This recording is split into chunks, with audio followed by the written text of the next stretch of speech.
Okay, so I'm here with Andy Mitton and Alex Draper from The Witch in the Window. How are you doing? Good, thank you.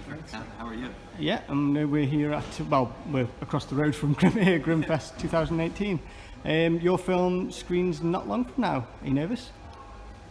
A little bit. It's a big screen. It's like the biggest theater yet. I think we've screened it. You haven't seen it yet. I haven't seen it yet, so Yeah. I'm Well, a little nervous, but it's a good nervous. I'll take it. It's a positive nervous. Yeah, because you kind of walk in and you're like, oh. It's a lot. Yeah. No, it's not a bad thing. All good films should be shown on big screens. That's the way we have to look at it. So yeah, tell us a bit about the film and kind of how the story came out, because obviously you wrote it as well as directed it as well. It's called The Witch in the Window. It is it's a haunted house story about a father who takes his 12-year-old son to the Vermont countryside to flip a house for the summer. And they sort of a separated father and a sort of estranged family. And they, in flipping the house, encounter the malicious spirit of the previous owner, a woman named Lydia, who basically with every repair they make to this house, the spirit gets stronger. So haunted house goings on sort of ensue, but also a film sort of that fits into a lot of horror movies right now in terms of it takes on sort of parental horror and the fear of bringing up children in a really messed up world and what that's like. Yeah, I think we've seen that with the films like the Babadook and the films like that. They kind of Hereditary. I saw that recently and I was like, oh my god. Well, the last 20 minutes and all that. So Alex, tell us a bit about your character Simon.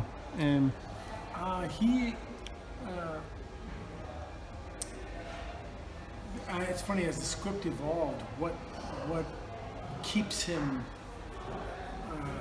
going and what he's trying to accomplish with what seems to be kind of the wrecks of many things, the wrecks of his relationship, the wrecks of possibly the relationship with his son, and trying to figure out what keeps him invested and what he can put himself into that feels like he has any value, is what I really liked about the script. So I think that's the idea that slowly the movie shows you that there's a whole other agenda that he has that's surprising. I was surprised by it.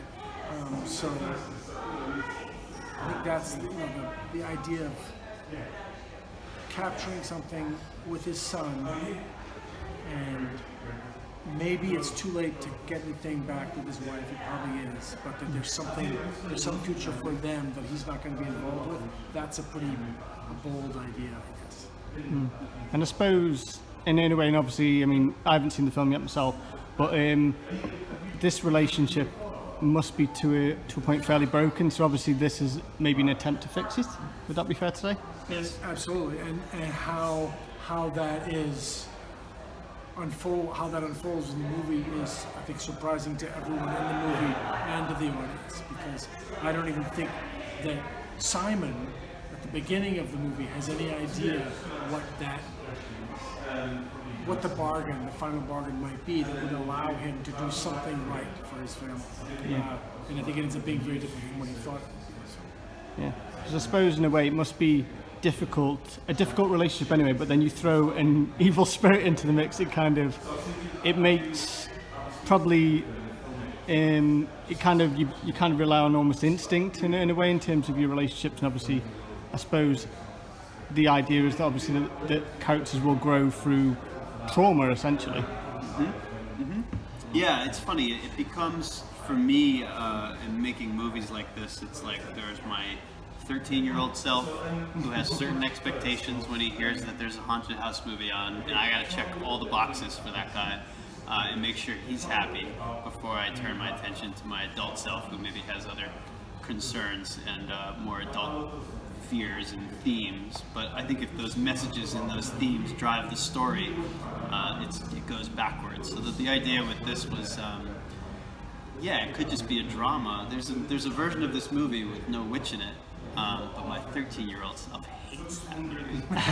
So we try to make it all work together. Yeah, you have to please all yourselves. You do. And the funny thing is, and there's also a 13-year-old in the movie.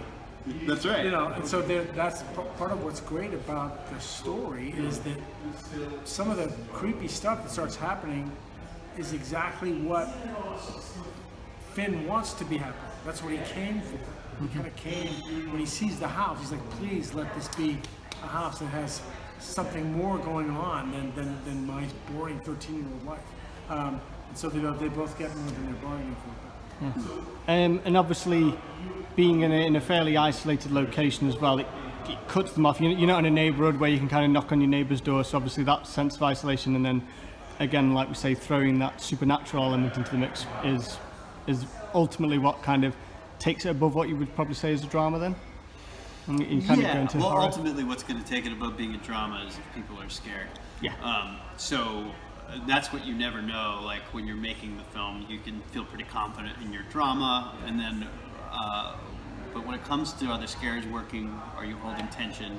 Because in a movie like this, it's not going to be like The Nun with like 20 something jump scares. We're going to choose our moments, and when they happen, they're going to be earned, and they better work. So that's been the great discovery of seeing this at festivals and bringing it to audiences. I think people are really into the drama, but because they get so invested in these characters, and I think they recognize these characters and relate to them, that by the time the horror comes around, it's working on a couple different levels. So thankfully, at the end of the day, it's scaring. It seems to be scaring people. I'm going to knock on wood that continues. Okay, that's great. Thanks for your time. Thank you. All right, thank you.